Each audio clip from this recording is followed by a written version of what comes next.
Love potions o gayuma, effective ba o nasa isip lang? Tara sa Siquijor kung saan hanggang ngayon buhay pa rin ang paggawa nito.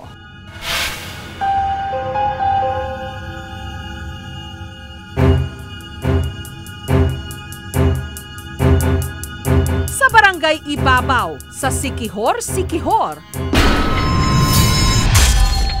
takbuhan daw ng mga sawi sa pag-ibig ang 74 anyos na si Lola Neri, isang manggagayuma.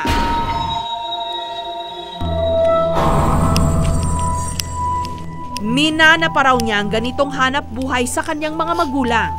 At kapag papalapit ng araw ang araw ng mga puso, lumalakas ang kanyang benta ng mga gayuma.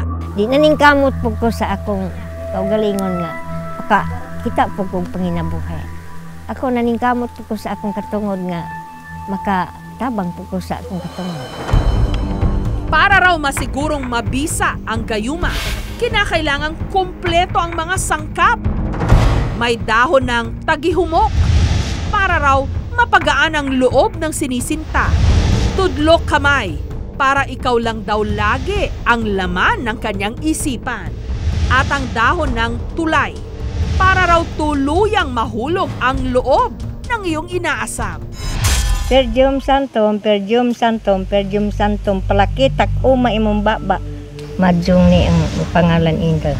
Para dikit sa tao kung dikit kung dikit po sa atin.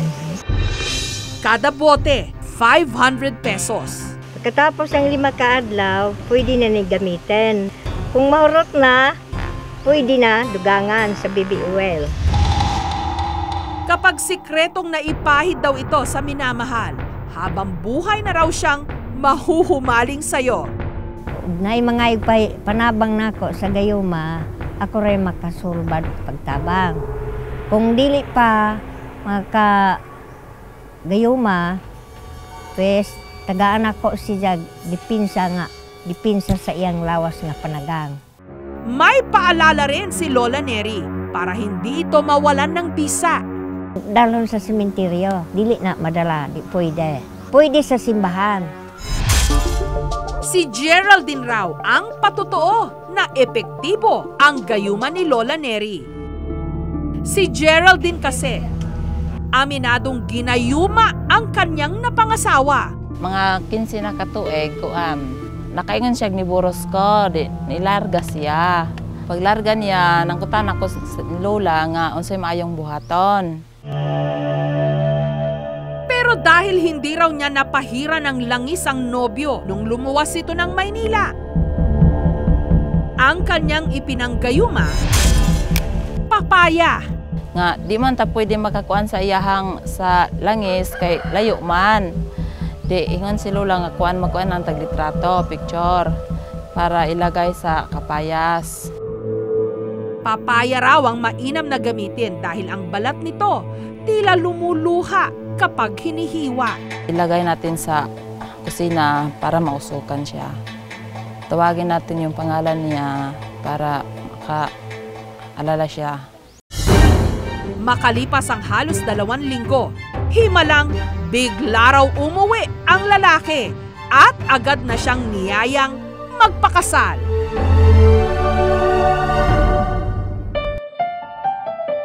Sa ngayon, masaya na silang nagsasama at meron ng 3 anak.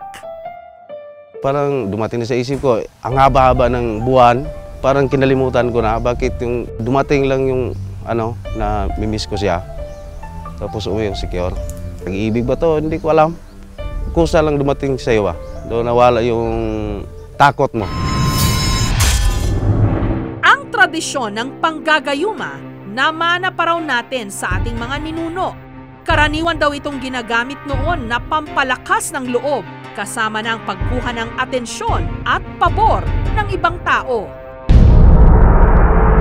Dito sa probinsya ng Siquijor, nagkalat ang mga tinatawag na mananambal o yung mga tradisyonal na manggagamot. Kasi dati, yung Siquijor is known sa yung bad image na like kulam.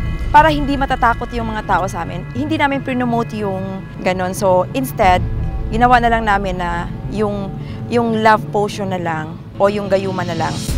Ito yung sample ng love potion na ginagawa ng namin, mga healers. Tinulungan namin sila doon sa packaging, sa labeling. Gayunpaman, marami pa rin ang nagdududa sa bisa ng gayuma. Hindi ako naniniwala sa gayuma. Ang pinaniniwalaan ko lang ang Diyos. Kung tatanungin ng siyensya, ang gayuma nasa isip lang daw ng tao. Gayuma has properties na nasi-stimulate which will you lose all consciousness or all choice, manang ganon. But when you fall in love, na studies will show there are certain chemicals in the brain which are stimulated. May paalala rin ang mga eksperto sa paggamit o pagpapainom ng mga gayuma. In general, should avoid nga any intake of something na hindi nila alam kung what is yung component. Maybe rather than looking for a quick fix, maybe they should confront kung ano yung issues nila. Which is kung may gusto sila sa tao, di sabihin nila. Para naman sa mga hindi sang-ayon sa ikinabubuhay ni Aling Neri.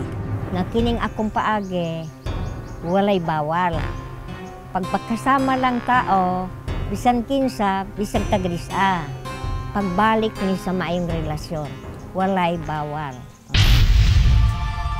Sa isang banda, kung totoo ang gayuma, malamang mas marami ang mag-iibigan at mas kaunti ang mga broken-hearted. Pero hindi ba't mas maganda kung ang pagmamahal kusang nararamdaman at higit sa lahat, kusang ibinibigay?